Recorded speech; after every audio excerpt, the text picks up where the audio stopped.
Episode 22, Giant Toad in the Hole. What you want here is 100 ml of milk, 3 eggs or 2 eggs, it works either way to be honest, and 100 grams of flour. Start by mixing the eggs into a bowl or a jug, give them a wee stir. Yep, so keep stirring, you want a kind of smooth consistency here. You'll see in just a minute I am adding a drop of the flour. If you add it in bit by bit, it tends to come out a bit better. So, as you can see here, putting a wee bit of flour in, stop and then give it a wee stir. And I'll do that again, and I'll do the same with the milk to make sure it's got a kind of smooth consistency. If there is wee lumps, don't worry, we can sort that out in a later video. I just want to say a quick wee word. Thank you so much for the following on Instagram and stuff, and the people who support my page on YouTube or whatever it may be.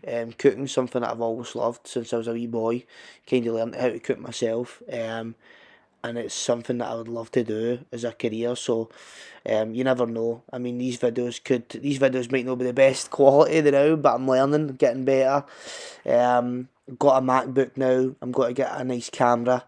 So hopefully, with the good equipment comes better quality for everybody. And you never know. It could end up be something that I can actually earn money from on YouTube. So, yeah, I just want to say thanks so much. And back to the video.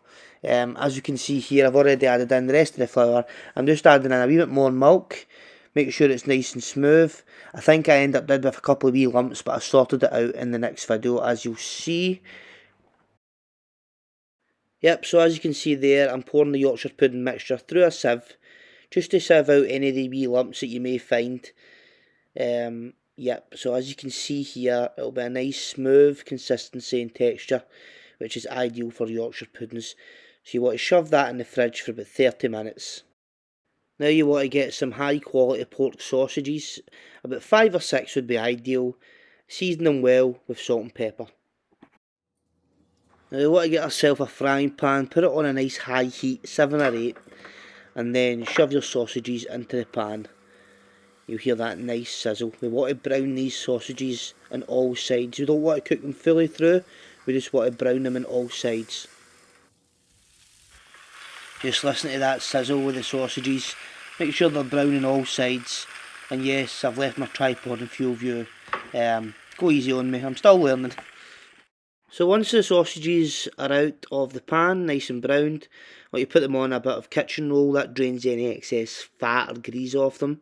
You then want to get some sort of baking tray, circular cake tray, whatever you may have handy.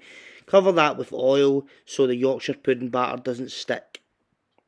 Now get your oven onto 200 degrees, shove the tray with the oil inside it. This heats up the oil and it helps cook the Yorkshire pudding batter better.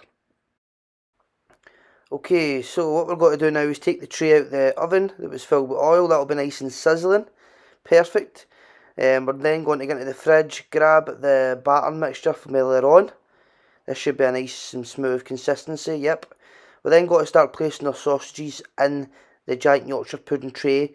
Now, 6, I probably didn't need as much as 6, but it's completely up to yourself. Depends how much you like your sausages. We're then going to pour the batter mixture into the tray. Now, it needs to only come about halfway up. If you put too much in it, it'll just honestly, it'll rise very high. So just be careful how much you put in. I would say about half to 3/4 way up the sausages. We're then going to shove your tray in the oven about 200 degrees Celsius for 20 to 25 minutes. You can have a wee look through the oven window to check to see if it's risen enough, and if not, you can give it a wee bit longer. Now, what's Yorkshire puddings and sausages without a nice gravy? So this is a very straightforward recipe.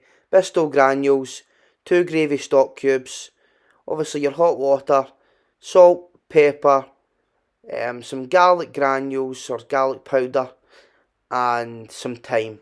Give it a good stir, and I like mine's quite thick, so this was quite a nice thick gravy. So after about 25 minutes in the oven, we pulled this out, and as you can see, Holy moly, absolutely amazing. Bit of gravy over that, what a scran.